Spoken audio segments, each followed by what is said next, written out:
আমরা সব সময় চাই যে এই সংসার আমাদের জ্ঞানী বলবে, বুদ্ধিমান বলবে, বুঝদার বলবে, কিন্তু মূর্খ মূর্খ যেন কেউ না বলে। মূর্খ শব্দটা আমরা কেউ শুনতে চাই না, দূরে পালাতে থাকি। কিন্তু একটা সত্যি সবার কাছে অজানা, যে মূর্খ হওয়া হলো বুদ্ধিমান হওয়ার দিকে সর্বপ্রথম পদক্ষেপ। আপনি যত খুশি দিগ্গজ জ্ঞানী মানুষদের সাথে আলাপ করুন, যত ইচ্ছে কথা বলুন, যতই জ্ঞানের কথা আলোচনা করুন, অভিজ্ঞতা মূর্খ হবার পরেই পাওয়া যায়, তাই নয় কি? মূর্খ হবার পরে আপনি এটা বুঝতে পারবেন যে কি করা উচিত নয়। জ্ঞানী ব্যক্তি আপনাকে এটা বলবেন যে কি করা উচিত। আর এই সংসারে কি করা উচিত তার থেকেও অনেক বড় জ্ঞান হলো কি করা উচিত নয়। সেই জন্য সব সময় মনে রাখবেন, আপনার করা কিছু ভুল, আপনাকে যদি কেউ মূর্খ বানিয়ে থাকে, ছল চাতুরি করে থাকে, তাহলে কোনো ব্যাপার নয়, এটা শেষ পর্যন্ত আপনাকে আরো বুদ্ধিমান করে তুলবে। এই মুহূর্তে ধন্যাত্মক থাকুন, এই সংসার আপনাকে অবশ্যই জ্ঞানী বলবে। রাধা রাধা।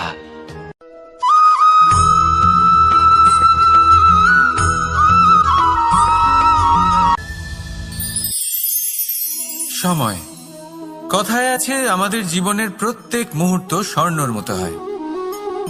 এবার হয় আমরা একে নিজেদের কাছে রাখতে পারি, বা একে আমরা চলে যেতে দিতে পারি।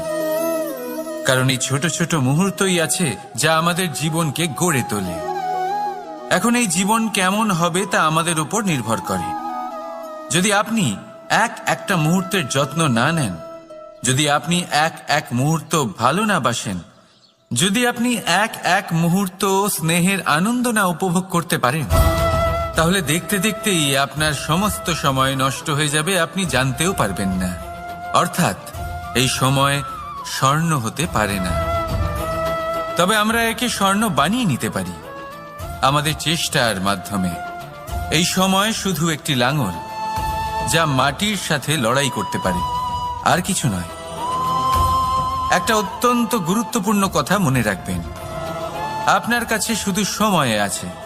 এবার আপনি এটা দিয়ে স্বর্ণ বানাবেন, না ঘুমিয়ে স্বপ্ন দেখে একে নষ্ট করবেন, সিদ্ধান্ত আপনারই। রাধা রাধা।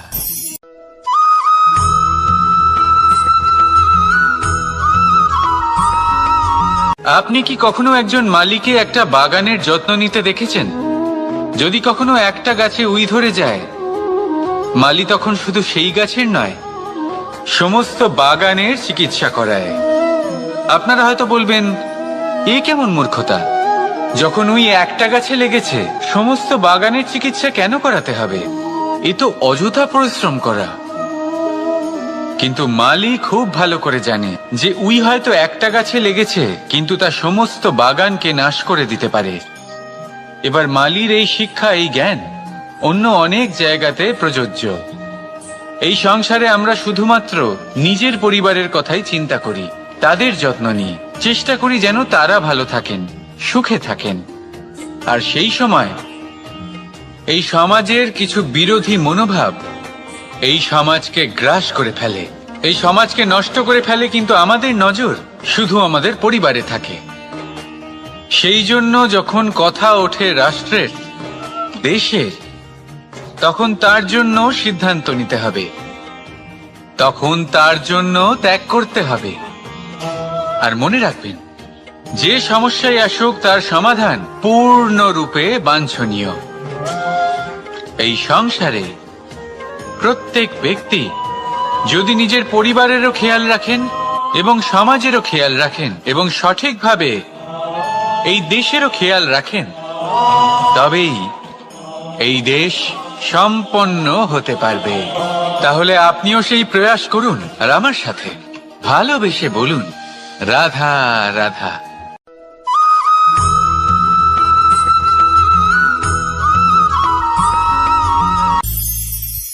ভবিষ্যৎ। সংসারে এমন কোন ব্যক্তি আছেন যিনি নিজের ভবিষ্যতের বিষয়ে ভাবেন না? যে কেউ ভাবেন, আমার ভবিষ্যৎ কিছু এরকম হবে, আমি ভবিষ্যতে এরকম কিছু একটা করব। এই সুবিধা থাকবে, এই আনন্দ পাবো, ইত্যাদি ইত্যাদি। কিন্তু সত্যি বলি, ভবিষ্যতের থেকে বড় ভণ্ড আর কেউ নেই। ভবিষ্যৎ আপনাকে ছেড়ে চলে যাবে, আপনি জানতেও পারবেন না। ভবিষ্যৎ আপনার থেকে আপনার বর্তমান কেড়ে নেবে। অনেক সময় আমরা ভবিষ্যতের বিষয় ভাবতে থাকি, দুশ্চিন্তা করতে থাকি। ভবিষ্যৎ দিয়ে নিজেকে এতটাই ঘিরে ফেলি যে বর্তমান কি তা ভুলেই যাই, তার বোধই আমাদের থাকে না। ভাবুন, ভবিষ্যৎ কি? ভবিষ্যৎ হলো সেটাই যা এখনো পর্যন্ত ঘটেনি। বর্তমান হলো সেটা যা এখন ঘটছে। তাহলে যা এখনো ঘটেইনি তার বিষয়ে দুশ্চিন্তা করে নিজেকে ব্যতিব্যস্ত কেন করছেন? এই বর্তমান, এটাই হলো গুরুত্বপূর্ণ। এর উপরে সমস্ত ভাবনা কেন্দ্রীভূত করুন। মনে লক্ষ্য অবশ্যই রাখুন, কিন্তু পুরো মনোযোগ শুধু বর্তমানে থাকবে। এই বর্তমানকে যদি সামলে নিতে পারেন, তাহলে আপনার ভবিষ্যৎ এমনি উজ্জ্বল হয়ে উঠবে। তাহলে আসুন আমার সাথে ভালোবেসে বলুন, রাধা রাধা।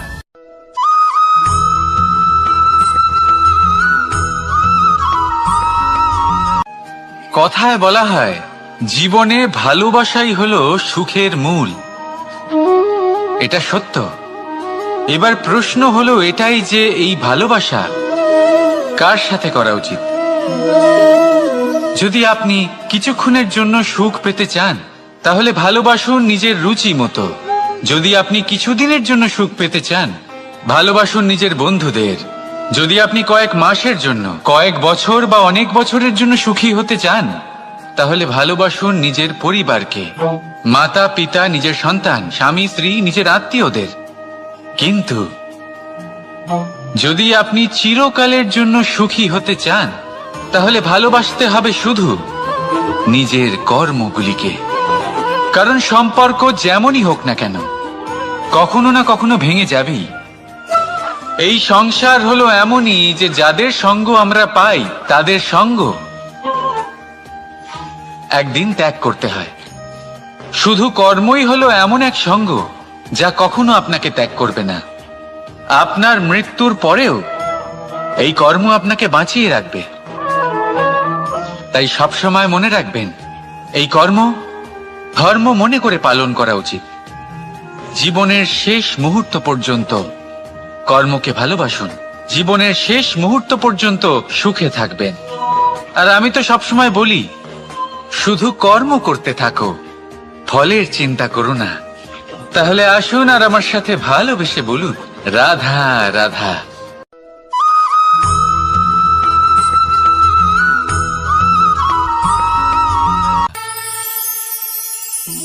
একটা সিদ্ধান্ত। এই জীবনে একটা সিদ্ধান্তের গুরুত্ব কি হতে পারে তা কখনো ভেবে দেখেছেন? একটা সিদ্ধান্ত সেই ভিত্তি হতে পারে যা আপনার পুরো জীবনকে বদলে দিতে পারে, এই সমস্ত সংসারকে বদলে দিতে পারে, ভবিষ্যৎ বদলে দিতে পারে। এই সিদ্ধান্ত যে কোন রাস্তা চয়ন করতে হবে, সেই সিদ্ধান্ত যে কখন সামনে এগোতে হবে আর কখন থেমে যেতে হবে, সেই সিদ্ধান্ত যে কখন যুদ্ধ করতে হবে আর কখন নিজেকে পিছু পা হতে হবে। এই সিদ্ধান্ত হলো খুব গুরুত্বপূর্ণ। আর আপনি তো এই সংসারে একা নন, তাই আপনার একটা সিদ্ধান্ত শুধু আপনার জন্যই নয়, সমস্ত সংসারের জন্য গুরুত্বপূর্ণ হতে পারে। এবার এই সিদ্ধান্ত আপনারই হবে। ভাবনা চিন্তা করে নেবেন, সাফল্য পাবেন। রাধা রাধা।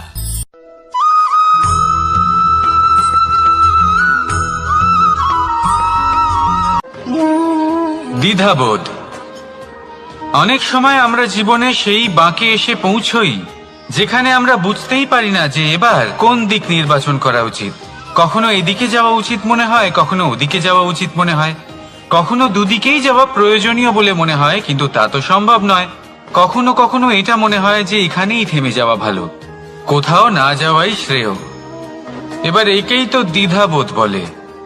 সংসারে এমন কোনো দ্বিধা নেই যার সমাধান সম্ভব নয়। এই দ্বিধাবোধ স্বাভাবিক। আর আপনার এই দ্বিধাকে আমি একটু সরল করে দিই। দ্বিধাগ্রস্ত হয়ে নির্বাচন করলে তখন এটা মাথায় নিয়ে করবেন যে আপনার এই নির্বাচনের ফলে এই সংসারের ওপর, এই সমাজের ওপর কি প্রভাব পড়তে পারে। নিজের লাভ ক্ষতির বিষয়ে ভাবা ছেড়ে দিন আর কর্ম করুন সংসারের মঙ্গলের জন্য, আগামী প্রজন্মের মঙ্গলের জন্য। ভাবুন আপনার এই নির্বাচনের জন্য কিভাবে তাদের জীবনের উদ্ধার সম্ভব। কারণ এই ভাবনাই হলো উচিত ভাবনা। কারণ অনেক সময় ওষুধ একটু কড়া মনে হতেই পারে, কিন্তু এই ওষুধই তো রোগ মুক্তি ঘটায়। সেইভাবে আপনাকেও এই দ্বিধার মুহূর্তে কঠিন নির্বাচন করতে হতে পারে। এই কঠিন নির্বাচন জীবনে কঠিন পরিস্থিতিও আনতে পারে, কিন্তু যদি এই নির্বাচন ধর্মসঙ্গত হয়, যদি এর দ্বারা সংসারের মঙ্গল হয়, তাহলে এই নির্বাচনই হলো সঠিক নির্বাচন। আসুন আমার সাথে ভালোবেসে বলুন, রাধা রাধা।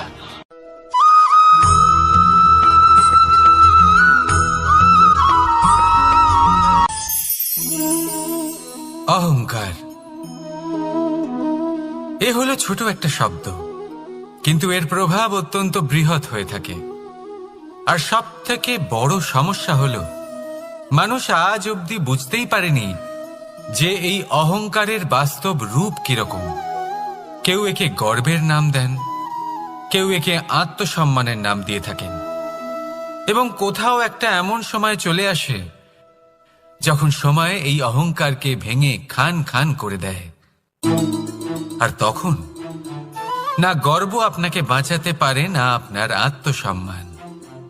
এখন যদি আপনাকে উদাহরণ দিই, তাহলে যেখানে আপনি বসে আছেন সেই ঘরেই ওপরে তাকান, সেই ছাদের দিকে। যদি এই ছাদ অহংকার করতে থাকে যে দেখো আমি তো সব থেকে উঁচু জায়গায় আছি, আমার চেয়ে ওপরে আর কেউ নেই, আমি এই ঘরে থাকা সমস্ত ব্যক্তিকে ছায়া প্রদান করি, যদি এই অহংকার এসে যায় তাহলে কি? একবার ভেবে দেখুন, যদি পরের দিন তার উপর আরো একটা তলা বানিয়ে দেওয়া হয় তাহলে কি? এই ছাদ যার নিজের উঁচু হবার অহংকার ছিল, যে সব থেকে ওপরে ছিল, সে এবার পায়ের তলায় চলে এসছে। এটাই হয়ে থাকে। মনে কখনোই অহংকার পোষণ করবেন না। যদি মনের মধ্যে কিছু রাখতে চান তাহলে প্রেমের ভাব রাখুন, স্নেহ রাখুন। এই অহংকারকে আপনি যা ইচ্ছে নাম দিন, গর্ব হোক, আত্মসম্মান হোক, এর দ্বারা আপনার কোনোভাবেই কোনো লাভ হবে না। তাহলে এই অহংকারকে ত্যাগ করুন আর আমার সাথে ভালোবেসে বলুন, রাধা রাধা।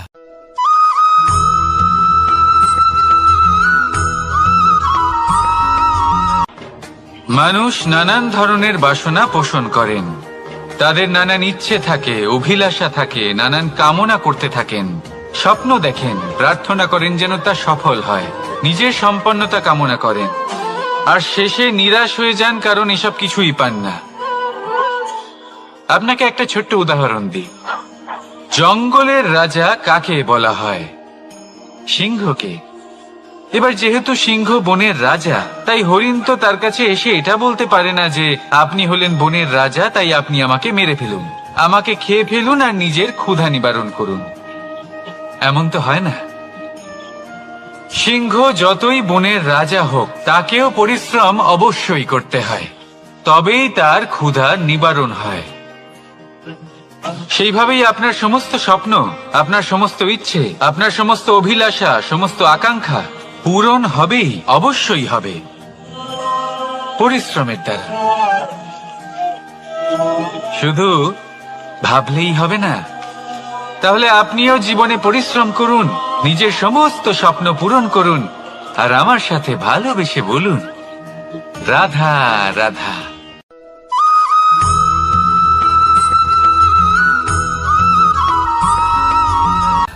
জীবনের এই পথে এগোতে এগোতে আমরা কোথাও থেমে যাই। আমরা জানি না কেন। আমরা চেষ্টা করি যেন আমরা সামনে এগোতে পারি, কিন্তু এরকম হয় না। কি কারণ হতে পারে এর? আসুন আমি আপনাকে বোঝাই। মনে করুন আপনি কোনো রাস্তায় হাঁটছেন, আপনার পা মুচকে গেল, আপনি পায়ে আঘাত পেলেন। এখন এই আঘাত যদি আপনাকে পথ চলতে বাধা দেয়, তখন আপনি থেমে যান। যদি আপনার ভাবনা চিন্তা ক্ষুদ্র হয়, তাহলে আপনি জীবনে কখনোই এগোতে পারবেন না। ভেঙে যাওয়া কলম দিয়ে আপনি কখনো চিঠি লিখতে পারবেন না। ঠিক সেইভাবেই যদি আপনার মনে অন্যের জন্য হিংসা থাকে, তাহলে আপনি আপনার নিজের ভাগ্য লিখতেই পারবেন না। কাজের প্রতি আলস্য আপনাকে কখনো ধনী হতে দেবেই না, আর ধনের প্রতি লোভ তা আপনাকে কখনো মহান হতে দেবে না। ছোট একটা কথা, কিন্তু এ হলো অত্যন্ত গুরুত্বপূর্ণ। ভাবনা চিন্তা অবশ্যই করুন, আর বোঝার চেষ্টা করুন সেটা যা আপনি বুঝতে চান। হতে পারে আপনি এমন কোনো পথ খুঁজে পেলেন যার ফলে আপনি কোনো খারাপ পথে যেতে যেতে থেমে গেলেন, বা আপনি এমন কোনো অর্থ খুঁজে পেলেন যা আপনাকে মহান হবার পথে অগ্রসর করে দিল। রাধা রাধা।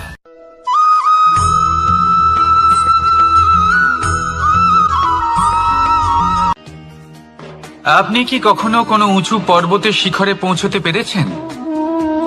যদি পৌঁছে থাকেন বা যদি আপনি কোনো উঁচু পর্বতের শিখরে যান, তাহলে ভালো করে দেখবেন, আপনি যত উঁচুতে অগ্রসর হতে থাকবেন, আস্তে আস্তে সমস্ত বনস্পতি বিলুপ্ত হতে থাকে। তারপরে সমস্ত গাছপালা, পশু পাখি সব বিলুপ্ত হতে থাকে। শেষ পর্যন্ত সেই শিখরে থেকে যায় শুধুমাত্র শান্তি, নীরবতা। আমাদের মানুষের সাথেও এটাই হয়। মানুষ যখন আত্মবিকাশের পথে অগ্রসর হতে থাকে এবং নিজের জীবনের শিখরে পৌঁছতে চায়, তখন তার একা থাকা অত্যন্ত প্রয়োজনীয় হয়। আর তাকে তখন ত্যাগ করতে হয় নিজের সুখ স্বাচ্ছন্দ্য, নিজের সম্পত্তি, নিজের সমৃদ্ধি, নিজের সৌন্দর্য। দেখুন, জীবনের শিখরে পৌঁছনো একেবারেই সহজ কাজ নয়। এ হলো অত্যন্ত দুর্গম এক পথ, কিন্তু যদি আপনি সেখানে পৌঁছতে চান, তাহলে আপনাকে ত্যাগের প্রবৃত্তি জাগিয়ে তুলতে হবে। ত্যাগ কি সেটা জানতে হবে, কারণ ত্যাগের ফলেই মনে শান্তি আসে, আর সেই শান্তির ফলে মনে উৎপন্ন হয় প্রেম। আর এই প্রেমই হলো জীবনের অন্তিম লক্ষ্য। তাহলে আসুন আমার সাথে ভালোবেসে বলুন, রাধা রাধা।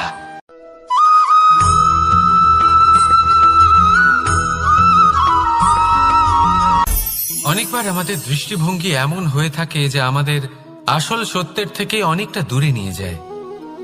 আমরা যেরকম দেখি সেরকম সবসময় হয় না। এবারে দেখুন না, আমরা মানুষেরা, আমাদের ভালো লাগে। আমরা কোথাও গেলাম, আমাদের স্বাগত জানানো হলো, আমাদের প্রশংসা করা হলো, কেউ আমাদের দিকে হাসি মুখে তাকালো, আমাদের ভালোবাসলো, আমাদের একটা কথা মনে রাখবেন, এই হাসি সবার জন্যই হয়। আপনি তাদেরকেও হাসি উপহার দিতে পারেন যাদের আপনি চেনেন, তাদেরও দিতে পারেন যাদের আপনি চেনেন না। ছোটদের দিতে পারেন, বড়দের দিতে পারেন, সবার জন্যই হলো এই হাসি। কিন্তু ক্রোধ, ক্রোধ তাদের উপরেই আসে যাদের আমরা জীবনে কখনো হারাতে চাই না, যাদেরকে আমরা অসম্ভব ভালোবাসি, যাদের জন্য আমরা আশা করি যে তাদের জীবনের পরবর্তী সময় সব সময় সুখময় হোক, উজ্জ্বল হোক। সেই জন্য আপনার জীবনের সমস্ত সেই ব্যক্তি যারা আপনার উপরে ক্রুদ্ধ হন, কটাক্ষ করেন, জরুরি নয় তিনি আপনার শত্রুই হবেন। হতে পারে সে হলো আপনার শুভাকাঙ্ক্ষী, যিনি আপনার শুধুমাত্র ভালোই চান, যিনি আপনার জন্য একটা সুন্দর ভবিষ্যৎ চান। সেই জন্য সব সময় মন দিয়ে অন্যের কথা বোঝার প্রয়াস করুন। আপনি জানতে পারবেন তাদের কর্মের ধর্ম কি হতে পারে, আপনি জানতে পারবেন তাদের ক্রোধের মর্ম কি হতে পারে। রাধা রাধা।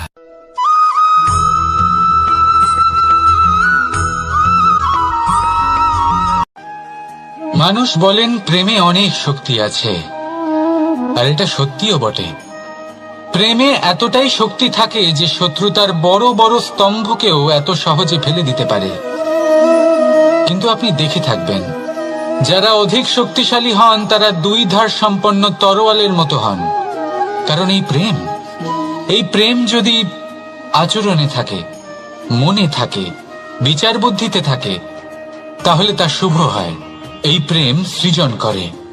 কিন্তু প্রেম যদি ব্যবসার অঙ্গ হয়, যদি এই প্রেমের ব্যবহার নিজের স্বার্থ, নিজের অহংকারের জন্য করা হয়, তাহলে তা সংসারের বিনাশ ঘটাতে পারে। রাধা প্রেমের ব্যবহার করেছে শাম্বের কারণে, আর শাম্ব সেই প্রেমের ব্যবহার করেছে নিজের অহংকার, নিজের স্বার্থ সিদ্ধির জন্য। শেষ পর্যন্ত ক্ষতি শাম্বের হলো না, হলো প্রেমের। তাই মনের মধ্যে প্রেম ভাব অবশ্যই রাখুন, নিজের আচরণেও প্রেম ভাব বজায় রাখুন, কিন্তু সতর্কও থাকবেন আপনার এই প্রেম, একে নিয়ে কেউ ব্যবসা না করে ফেলেন। আসুন আর এই ভালোবাসার সাথেই বলুন, রাধা রাধা।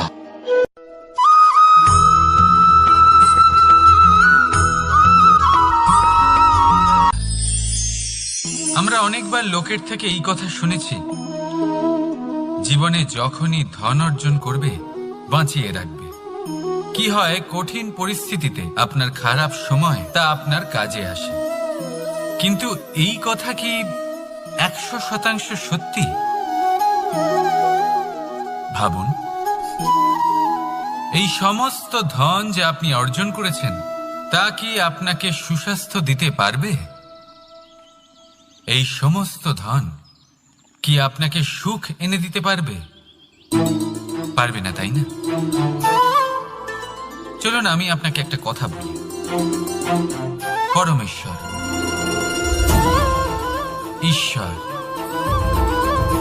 যদি এই ঈশ্বরের ওপর আপনি বিশ্বাস রাখেন, সর্বদাই ভালো কাজ করেন, সবার মধ্যে প্রেম ছড়িয়ে দেন, আর সবার জন্য শুধু ও শুধুমাত্র শুভকামনা করেন, তাহলে আপনার সাথে কখনো কোনো খারাপ হতে পারে না। তাই সময় বদলান, সময় বদলানোর উপকরণ নয়। আর ভালোবেসে বলুন, রাধা রাধা।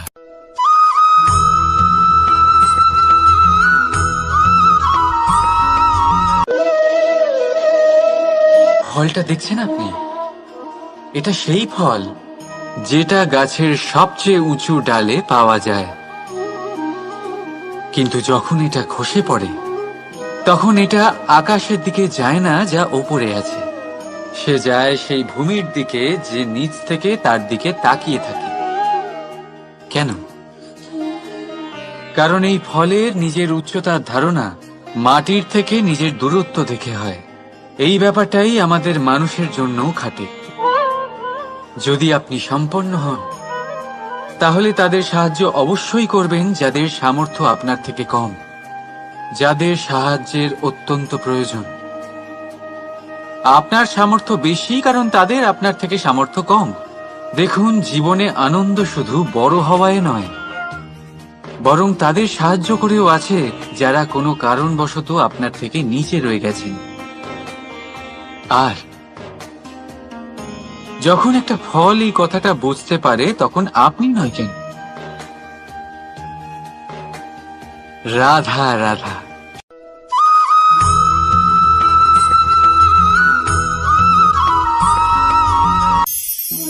আমরা জীবনে এমন অনেক মানুষকে চিনি যারা অত্যন্ত শক্তিশালী, নিজের পরীক্ষা দিতে কখনো পিছপা হন না, খুব কঠোর হন, আত্মপ্রত্যয়ী হন, কিন্তু তাও তারা সাফল্য পান না।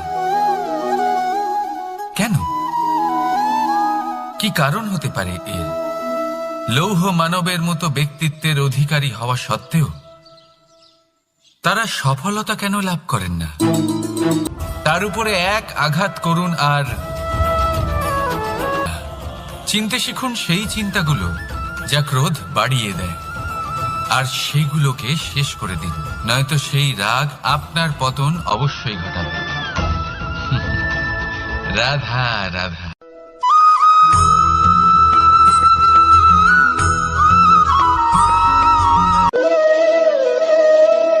ফলটা দেখছেন আপনি?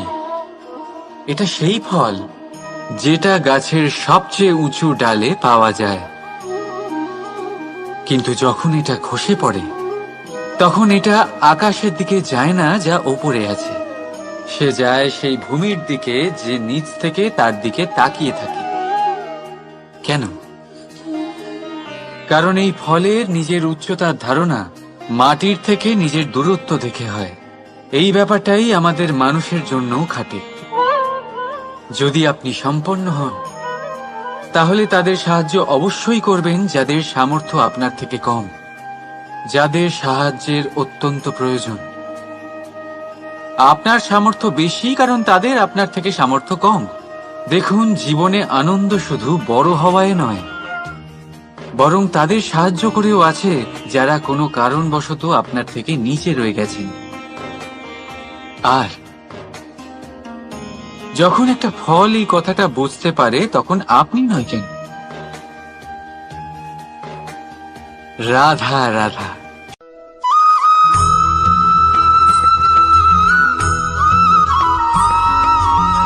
আপনি কি কখনো জলকে নিজের মুঠোতে ধরে রাখার চেষ্টা করেছেন? চলুন আজ করা যাক।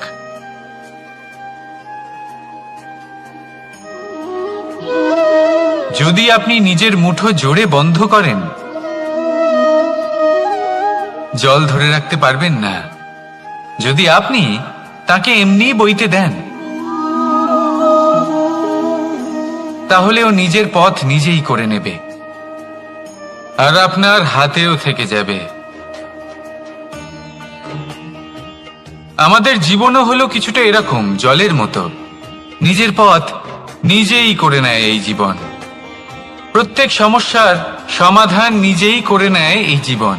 তাই জীবনে যখন কোনো পরিস্থিতি আমাদের প্রতিকূল হয়ে থাকে, কিছুই হয়তো আমরা বুঝতে পারছি না, কিছুই যখন বসে থাকে না, তখন আমরা হতাশ হয়ে পড়ি, নিরাশ হয়ে পড়ি। আর এটাই করা উচিত নয়। শান্ত মনে দেখতে হবে যে এই জীবনে আসলে কি ঘটে চলেছে। কষ্ট সবাই ভোগ করেন। কষ্ট পেলে কেউ রেগে যান, রেগে গিয়ে পরাক্রম দেখান। এটাই তো করা উচিত নয়। শান্ত মনে সেটাই করতে হবে যা জীবন আমাদের শেখাতে চাইছে। জীবন আমাদের সব শিখিয়ে দেবে, শুধু মনে রাখবেন কখন প্রয়াস করতে হবে আর কখন আমাদের প্রতীক্ষা করতে হবে, সেটা আগে আপনাকে বুঝতে হবে। তাহলে আসুন আমার সাথে ভালোবেসে বলুন, রাধা রাধা।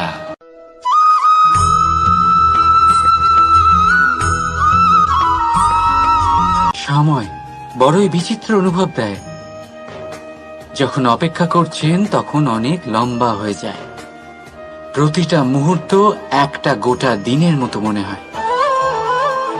ঠিক সেইভাবেই যদি কোথাও যেতে দেরি হয়, তখন সময় দৌড়তে থাকে। প্রসন্নতায় বয়ে যায় আর নিরাশায় থমকে যায়। আপনদের সাথে থাকলে সময়ের খেয়ালই থাকে না। শত্রুদের সাথে থাকলে সেই সময়ই খারাপ হয়ে যায়। কিন্তু এটাই কি সত্যি বাস্তব? না, সময় তো সময়ই হয়, নিজের গতিতেই চলে সে।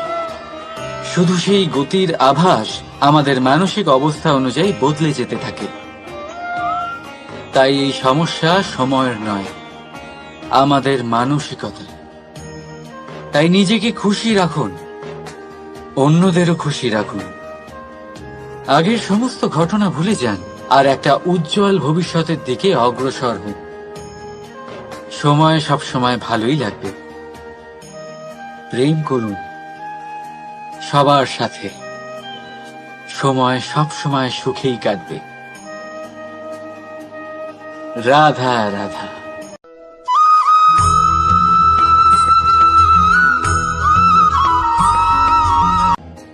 বাজ পাখিকে পক্ষীরাজ বলা হয়। বাজের আয়ু হলো মোটামুটি 70 বছর। এবার 40 বছর হতে হতেই ওদের পালক লম্বা এবং ভঙ্গুর হয়ে যেতে থাকে। ঠোঁট বেঁকে যায়, ডানা ভারী হয়ে যায়, অর্থাৎ আগের মতো উড়তে পারে না, সেই শক্তি থাকে না। এবার সেই বাজ কি করবে? বাজ সব থেকে কঠিন নির্বাচন করে, নির্বাচন নিজের পুনর্স্থাপনার। সর্বপ্রথম একটা বিশাল পর্বতে যায়, একান্তে নিজের এক বাসস্থান তৈরি করে, আর তারপরে পাথরের সাথে নিজের ঠোঁট বারবার আঘাত করতে করতে সেই ঠোঁট ভেঙে ফেলে। তারপরে সে অপেক্ষা করে সেই ঠোঁট পুনর্নির্মাণ হওয়ার। তারপর সেটাই করে নিজের পালকের সাথে। তারপরে নিজের ডানা থেকে এক এক করে ভারী পালকগুলো ছিঁড়ে ফেলে দেয়। আর তারপর 150 দিনের এই যন্ত্রণা সহ্য করার পরে ও ফিরে পায় নিজের ওড়বার অনন্য ক্ষমতা, সেই শক্তি। আর তারপরে ও জীবনের পরবর্তী 30 বছর বাঁচে। কি বুঝলেন আপনি? যদি ইচ্ছে শক্তি থাকে তাহলে একজন দুর্বলও শক্তিশালী হতে পারে। আপনিও এটাই করুন, নিজের অতীতের যন্ত্রণার বোঝাগুলিকে ত্যাগ করুন আর কল্পনার খোলা আকাশে উন্মুক্ত হয়ে উড়ে বেড়ান। নিজের পুনর্স্থাপনা করুন, তবেই সর্বশ্রেষ্ঠ হতে পারবেন। আর মনে রাখবেন, এই ছোট ছোট পদক্ষেপই বড় বড় শিখরে পৌঁছে দিতে পারে। তাহলে আসুন আর আমার সাথে ভালোবেসে বলুন, রাধা রাধা।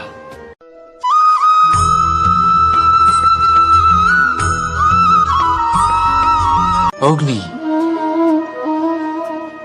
জীবনে খুব মহত্বপূর্ণ হয়। এই অগ্নি উজ্জ্বলতা হয়ে আমাদের জীবিত রাখে। কিন্তু ভাবুন, যদি এই উজ্জ্বলতা ক্রোধের অগ্নি হয়ে দিকভ্রষ্ট হয়, তাহলে কি হবে? একটা ছোট পাতা দিয়ে শুরু করে গোটা বনকে ছারখার করে দিতে পারে। ঠিক সেরকমই মানুষের ক্রোধের আগুনও অন্যদের তো ভস্ম করেই, কিন্তু তার পূর্বে স্বয়ং নিজেকেই ভস্ম করে দেয়। তাহলে কি করা যায়? কি করে নিয়ন্ত্রণ করা যায় তাকে?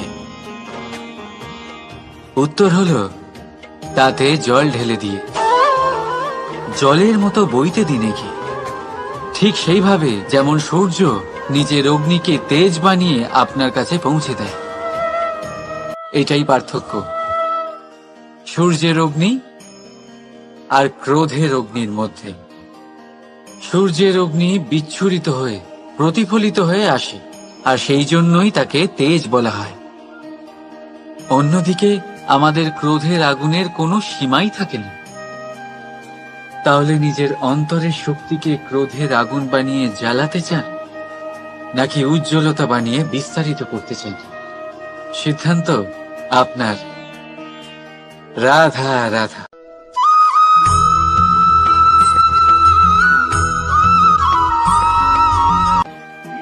মানুষ, কোন ব্যক্তির নির্মাণ হয় কিভাবে?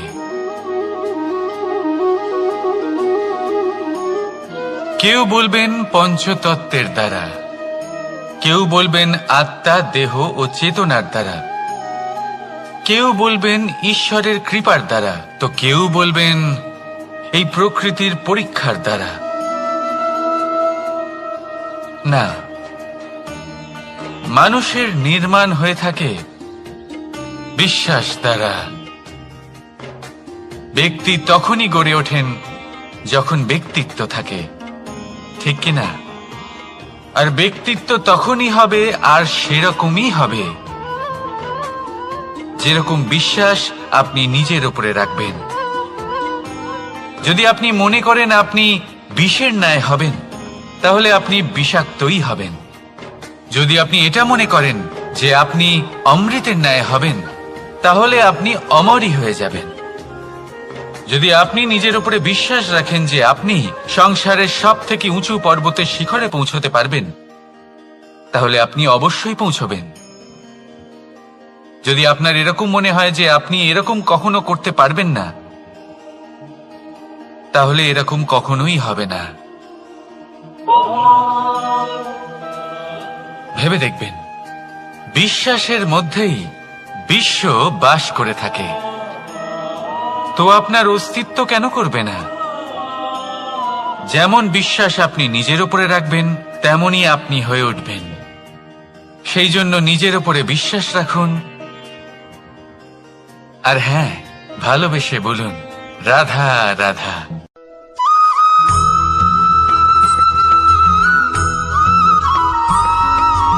এই সংসার অনেকটাই বড়, আর আমরা তার কাছে অত্যন্ত নগণ্য। এই সংসারে এমন অনেক মানুষ পাওয়া যায় যারা বোঝান যে এই সংসারটা কতটা বড়, কতটা অদ্ভুত, কতটা সুন্দর। আর এই সংসার রচনা করে পরমেশ্বর কত মহান এক কাজ করেছেন। কিন্তু আপনি এই জীবনে মাত্র কয়েকজন মানুষকেই পাবেন যারা আপনাকে এইটা বলবেন যে এই সংসারে আপনি কতটা গুরুত্বপূর্ণ, আপনি কতটা অদ্ভুত। যদি আপনি তাদের সাথে থাকেন তাহলে তারা নতুন কিছু সৃষ্টি করতে পারেন, এই সংসারকে আরো কতটা পবিত্র করতে পারেন।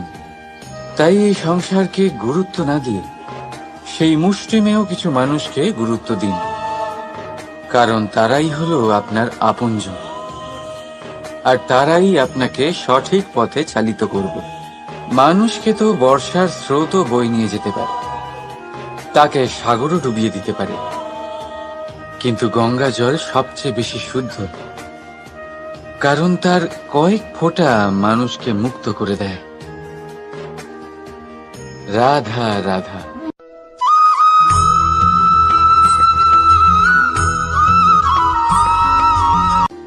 অনেক ব্যক্তির মনে একটা প্রশ্ন জাগে আমাকে আর রাধাকে নিয়ে। বলেন যে না আমি আর রাধা একসাথে থাকি, না আমাদের বিয়ে হয়েছে, আমি এখানে দ্বারকাতে ও ওখানে বর্ষণাতে, তাও এত ভালোবাসা কি করে? এ কেমন সম্পর্ক? আমি তাদের একটা সহজ কথা বলতে চাই। আপনি কখনো আয়নার দিকে দেখেছেন? নিজের দুই চোখের দিকে তাকিয়ে জিজ্ঞাসা করুন, এই দুই চোখ একসাথে কেন বন্ধ হয়, একসাথে কেন খোলে, একসাথে কেন ঘুমোয়, একসাথে কেন কাঁদে? আজীবন কোনো এক মানুষের সাথে সম্পর্ক রাখা অবশ্যই সম্ভব, তাদের সাথে দেখা না করে। আমার আর রাধার ভালোবাসাও কিছুটা এরকমই, আর কিছুটা এরকমই হয় ভালোবাসা দুই নয়নের মতো, যারা কখনোই মিলিত হবে না, কিন্তু চিরকালের জন্য একসাথে জুড়ে থাকবে। এই অনুভূতি নিঃস্বার্থ হয়, আর এই নিঃস্বার্থ ভালোবাসা আপনাকে আনন্দের পথে অগ্রসর করে। জীবনে সবসময় নিঃস্বার্থভাবে ভালোবাসুন, শুধুমাত্র আনন্দই পাবেন। তাহলে আসুন আমার সাথে নিঃস্বার্থভাবে ভালোবেসে বলুন রাধা রাধা।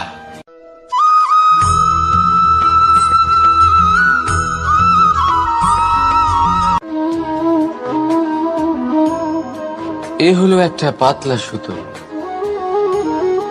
ভাবছি যদি এটা দিয়ে আমি পোশাক বানাই তাহলে নিজের জন্য কত সুন্দর একটা পোশাক বানাতে পারবো। কিন্তু যদি এটা আমি, চিন্তা করবেন,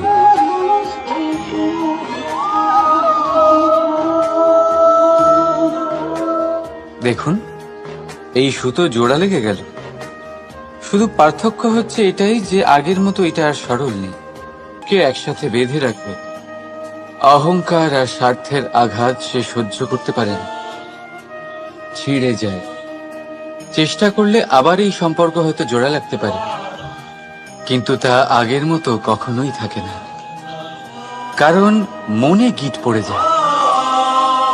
সেই জন্য প্রেমকে স্নেহের সাথে সামলে রাখুন, অহংকার আর স্বার্থের থেকে দূরে থাকুন।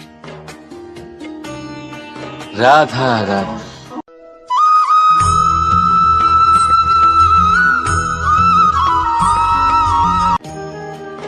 যদি সন্তান কোনো দুষ্কর্ম করে তাহলে সেই অপরাধ শুধু কি সেই সন্তানের? না, যদি সন্তান দুষ্কর্ম করে তাহলে অপরাধী তার মাতা পিতাও, যারা পুত্র মোহর কারণে সেই অনুচিত কাজে তাকে বাধা দেননি। অপরাধী হলেন তার পিতামহ, যিনি নিজের কর্তব্যবোধের কারণে নিজের পরিবারের যত্ন নেননি, যিনি সন্তানকে কখনো শাস্তি দেননি। অপরাধী হলেন তার সেই গুরুও, যিনি নিজের শিষ্যের সেই দুষ্কর্ম দেখেও তাকে প্রতিহত করতে পারেননি।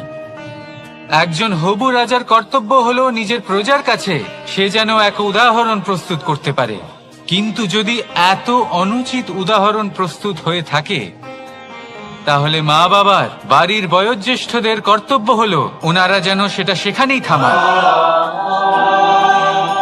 হয় ভালোবেসে নয়তো শাস্তি দিয়ে। যদি না থামানো হয়, তাহলে মহাভারত অবশ্যম্ভাবী।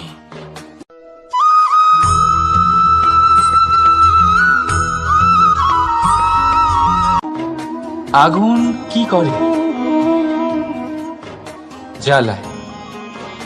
সেটা কাঠই হোক, কয়লা হোক, বস্ত্র হোক, যাই আপনি আগুনে দেবেন তা ভস্ম হয়ে যাবে।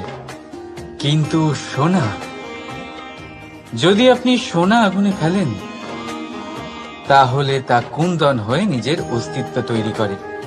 যদি আপনি লোহা গরম করেন, তাহলে তা ইস্পাত হয়ে যায়। কেন কেন হয় এরকম? কারণ তাদের অন্তরের আগুন জ্বালানোর আগুনের থেকে অনেক বেশি তীব্র হয়। এই আগুন হলো পবিত্রতার, এই আগুন হলো নিশ্চয়তার। যদি আপনার লক্ষ্য স্থির থাকে, আপনার ইচ্ছে দৃঢ় হয়, তাহলে কুন্দন হয়ে বেরোবেন, ইস্পাত হয়ে বাঁচবেন, অন্তর থেকে শক্তি পাবেন, আর কেউ আপনার সাথে কোনো অনিষ্ট করতে পারবে না।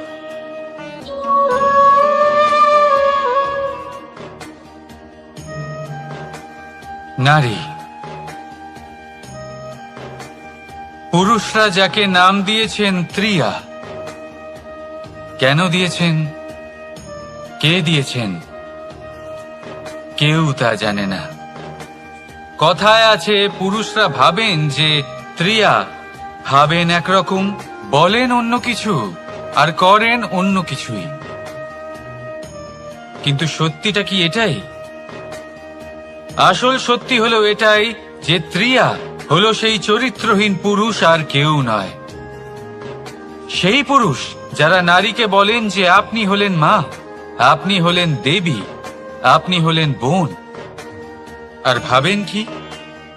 ভাবেন যে এই নারী হলো আমাদের পায়ের ধুলো, আর কিচ্ছু নয়। আর কি করেন?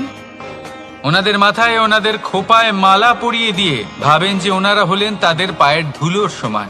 একজন নারীর সম্মান ভঙ্গ করেন, তাদের দাসী মনে করেন। ভুলবেন না, যত্র নারীয়াস্ত পূজ্যন্তে রমন্তে তত্র দেবতা। অর্থাৎ যেখানে নারীকে পুজো করা হয়, সেখানে ঈশ্বর বাস করেন, আর যেখানে নারীকে অপমান করা হয়, সেখানে ঈশ্বর এবং ভাগ্য এই দুই রুষ্ট হয়। মনে রাখবেন, যদি নারী কল্যাণকারী হতে পারেন, তাহলে নারী মহাচণ্ডী রূপও ধারণ করতে পারেন। যদি একজন নারী মাতা হয়ে জন্মদান করতে পারেন, তাহলে নারী মৃত্যু হয়ে বিনাশও করতে পারেন। যেখানে নারী অপমানিত হবেন, সেখানে মহান ভারতও মহাভারতের পথে অগ্রসর হতে পারে। তাই মনে রাখবেন, নারীর অপমান যেন কখনোই না ঘটে। আর যদি কোথাও নারীর অপমান হয়, তার অর্থ হলো আপনার বিনাশ আপনার দিকেই আসছে। আর এটা হলো তার প্রথম পদক্ষেপের প্রথম পদধ্বনি। রাধা রাধা।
নারী জন্মসূত্রে কারোর কন্যা, ধর্মসূত্রে কারোর পত্নী, আর কর্মসূত্রে কারোর মা। আমাদের মনে এই ছবি আঁকা রয়েছে একজন নারীকে নিয়ে, তাই না? একটা অতুলনীয় ভূমিকা রয়েছে নারীদের আমাদের জীবনে, আর নারী ছাড়া আমরা কিছুই নই। কিন্তু অধিকার, সেখানে আমরা একটা ভুল করে বসি। যখন নারী একজন কন্যা থাকে, যখন সে জন্ম নেয়, তখন তার ওপর অধিকার থাকে তার পিতার। আর তারপর যখন বিয়ে হয়ে যায়, তখন তার অস্তিত্বের ওপর অধিকার থাকে তার স্বামীর। আর যখন তিনি মা হন, তখন নিজেই তিনি জীবনের সমস্ত অধিকার দিয়ে দেন তার সন্তানকে। কিন্তু আমরা কি কখনো এটা ভেবেছি এই জীবন হলো তার নিজের? যে নারী সবার কল্যাণ করছেন, তার জীবনের অধিকারও তার কাছেই থাকা উচিত, তাই না? তার নিজের জীবনের সিদ্ধান্ত সে নিজেই নিতে পারেন, নিজেই নিজের ভাগ্যের রচয়িতা হতে পারেন। আর এর জন্য আমাদের নিজেদের পাল্টাতে হবে, দৃষ্টিভঙ্গি পাল্টাতে হবে। কারণ এই ধারণা সেটা আজ বা কালকের ব্যাপার নয়, এটা ঘটে চলেছে বহু বছর ধরে, আর চলতেই থাকবে যদি আমরা এটা না বদলাই। আর এটা তখনই সম্ভব হবে যখন আমরা নিজেদের মধ্যে পরিবর্তন আনব। তাই আজকের পর থেকে, এই মুহূর্ত থেকে, কোনো নারীর ওপর অকারণ অধিকার স্থাপনের আগে সহস্রবার ভেবে দেখবেন। কারণ যখন নারী নিজের অধিকার কেড়ে নিতে বাধ্য হবেন, তখন শুধু এবং শুধুমাত্র বিনাশই ঘটবে। রাধা রাধা।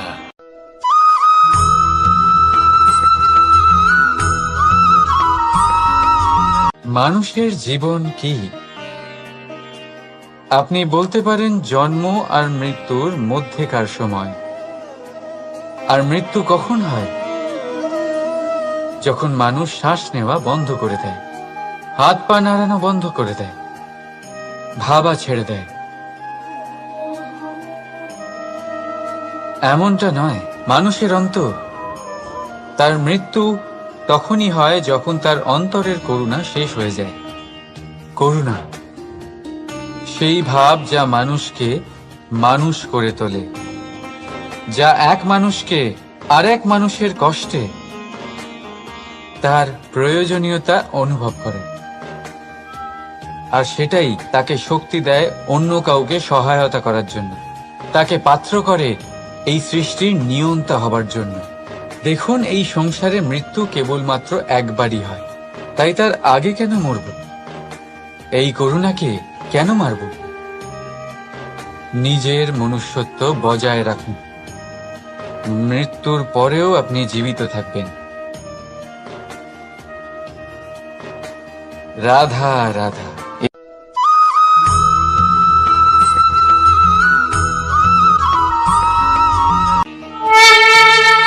পঞ্চমহাতত্ত্ব, পঞ্চমহাভূত, এদের বিষয়ে আমি আপনাদের সবকিছুই বলে দিয়েছি। কেন? এরা আমাদের জীবনের সব থেকে বড় শিক্ষক। আর এদের থেকে আমরা কি শিক্ষা পাই? নিশ্চিত রূপে এই পঞ্চমহাতত্ত্ব আমাদের দেহের নির্মাণ করে, কিন্তু একটা ষষ্ঠ মহাতত্ত্ব রয়েছে, এমন এক তত্ত্ব যার না কোনো ভার আছে, না কোনো পরিমাণ আছে, কিন্তু তা হলো অত্যন্ত গুরুত্বপূর্ণ। ভাবনা। কেউ একে আত্মা বলে, কেউ একে বিবেক বলে, কেউ একে প্রাণ বলে, আর কেউ বলে চেতনা। এবার এই চেতনা যখন পঞ্চমহাতত্ত্বের সাথে জুড়ে যায়, এক হয়ে যায়, তখন মানুষের জীবনের নির্মাণ হয়। এবার আপনার দেহের নির্মাণ জন্ম থেকেই পঞ্চমহাতত্ত্ব করে দেয়, কিন্তু এই ভাবনা, এই চেতনা, একে আপনি নিজেই এগিয়ে নিয়ে যেতে পারেন। একে দিশা দেখাতে হবে, এর বিকাশ আপনাকেই করতে হবে। কিভাবে? তা আপনার উপর নির্ভর করছে। আপনি এর সদ্ব্যবহারও করতে পারেন, দুর্ব্যবহারও করতে পারেন। এমন এক দিশা দিতে পারেন, এমন সদ্ব্যবহার করতে পারেন যে আপনি নিজেই কোনোদিন ভগবত গীতার জ্ঞান দিলেন। এমন দুর্ব্যবহার করতে পারেন, এমন দিশাও দিতে পারেন যে আপনি হয়তো শকুনের মতোই মহাভারত রচনা করলেন। এই চয়ন আপনারই। শুধু এই চেতনার শুদ্ধতার দিকে বিশেষ নজর রাখতে হবে। যদি এই চেতনা শুদ্ধ হয় তাহলে প্রেম থাকবে, আর যদি এই চেতনা অশুদ্ধ হয় তাহলে বিদ্বেষ হবে। আর আমার মতে সুখ এবং শান্তি প্রেমের দ্বারাই লাভ হবে, বিদ্বেষ দ্বারা নয়। তাহলে আসুন আর আমার সাথে ভালোবেসে বলুন, রাধা রাধা।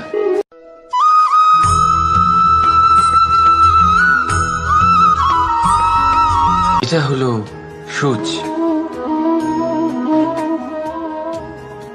আর এটা হলো তলোয়ার। এবারে আপনারা বলুন, আপনাদের দৃষ্টিকোণ থেকে এই দুই বস্তুর মধ্যে কোনটা বেশি শক্তিশালী আর গুরুত্বপূর্ণ হতে পারে? আপনি বলবেন তলোয়ারই সবচেয়ে শক্তিশালী বা গুরুত্বপূর্ণ। আচ্ছা, মানলাম যে তলোয়ার বেশি ভারী হয়। তলোয়ার আপনাকে যুদ্ধে বিজয়ী করে, যুদ্ধে শত্রুর বিনাশ করে, কিন্তু তলোয়ার দিয়ে আপনি কখনো আপনার বস্ত্র সেলাই করতে পারবেন না। যদি আপনার পায়ে কাঁটা ফুটে যায়, তা আপনি তলোয়ার দিয়ে বের করতে পারবেন না। আপনাকে সূচের ব্যবহার করতেই হবে। এবারে বলুন, তলোয়ার পেয়ে যাওয়ার পরে এইভাবে সূচকে হারিয়ে ফেলা কি ঠিক হবে?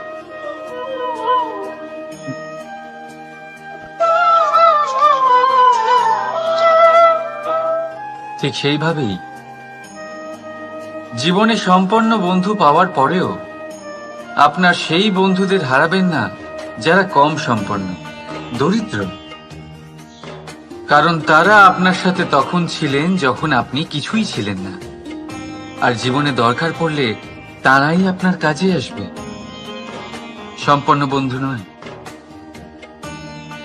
তাই যাকে ভালোবেসেছেন তার সাথে বন্ধুত্ব পালন করুন।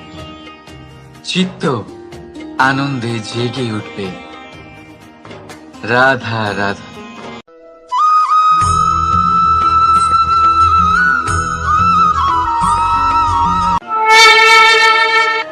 জীবনের পঞ্চ মহাতত্ত্বের মধ্যে পঞ্চম তত্ত্ব অগ্নি। অগ্নি যা জ্বালাতে সাহায্য করে, কিন্তু তা উত্তাপও প্রদান করে।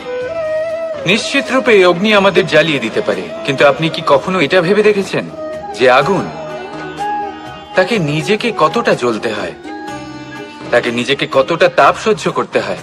ও নিজে জ্বলে আমাদের উত্তাপ প্রদান করার জন্য, ও নিজে জ্বলে আমাদের ঊর্জা দেবার জন্য, আমাদের আলো দেবার জন্য, অন্ধকারের পথ দেখানোর জন্য, শত্রুর সাথে মোকাবিলা করার জন্য আমাদের সাহায্য করে, নিজে জ্বলে।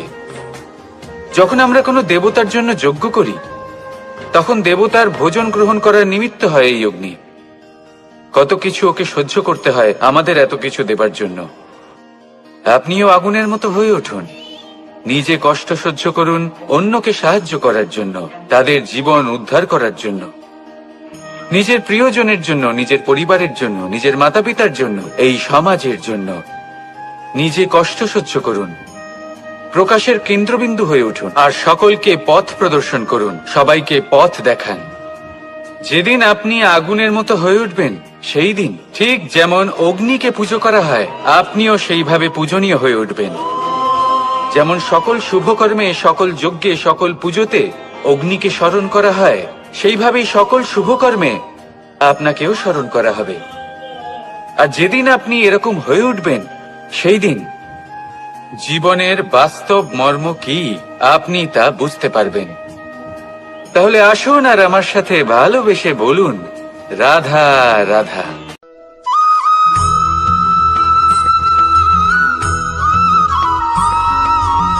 পঞ্চমহাভূত। জীবন রচনায় এর অবদান অনস্বীকার্য। এই পঞ্চমহাভূত আসলে কি? জল, বায়ু, অগ্নি, মাটি আর আকাশ। এবার শুধুমাত্র জীবন রচনায় এর অবদান আছে তা নয়, শুধু শরীর রচনাতে এর যোগদান আছে তা নয়, বরং এরা হলো আমাদের জীবনের সব থেকে বড় শিক্ষক। এবার আপনারা সকলে চমকে যাবেন, হয়তো আপনারা এই দৃষ্টিভঙ্গি দিয়ে কখনো দেখেননি। আমি আজ আপনাদের বোঝাবো। এদের মধ্যে সব থেকে বড় তত্ত্ব জল। এ আমাদের কি শেখাচ্ছে? এই জল, এর নামই হলো জল, কিন্তু এ কখনোই আমাদের জ্বালায় না, আমাদের জ্বলনের কারণ হয় না। তাহলে কি করে? আমাদের তৃষ্ণা মেটায়, আমাদের শীতলতা প্রদান করে, জীবন দান করে। এর দ্বারা আমরা কি শিক্ষা লাভ করি? যে আপনার উৎপত্তি যেখান থেকেই হোক না কেন, আপনি যেখানেই জন্মগ্রহণ করুন না কেন, আপনার কর্ম সর্বদা শ্রেষ্ঠ হওয়া উচিত। আপনি জলকে যে কোনো পাত্রে রাখুন না কেন, সে সেই অনুসারেই নিজের আকার ধারণ করে নেয়। এর দ্বারা আমরা কি শিক্ষা পাই? এই শিক্ষাই পাই যে যে কোনো পরিস্থিতিতেই নিজেদের মানিয়ে নিতে হবে, নিজেকে সেরকম করে নিতে হবে। যে দেশেই থাকি না কেন, যে স্থানেই থাকি না কেন, যে পরিস্থিতিতেই থাকি না কেন, যে ব্যক্তির সাথেই থাকি না কেন, আমাদের সুখময় হয়ে জীবন অতিবাহিত করা উচিত। দেখুন, আমাদের কত বড় একটা শিক্ষা দিল এই জল, যা আমরা কোনোদিন দেখতেই পাইনি। নিজেকে জলের মতোই করে তুলুন। সুখের ধারায় স্বাচ্ছন্দ্যে প্রবাহমান হতে থাকবেন আপনি। নিজের আকারকে ভেঙে ফেলুন, নিজের সীমা লঙ্ঘন করুন। আপনি অবশ্যই একদিন মহানুভবতা অনুভব করবেন। তাহলে আসুন আর আমার সাথে ভালোবেসে বলুন, রাধা রাধা।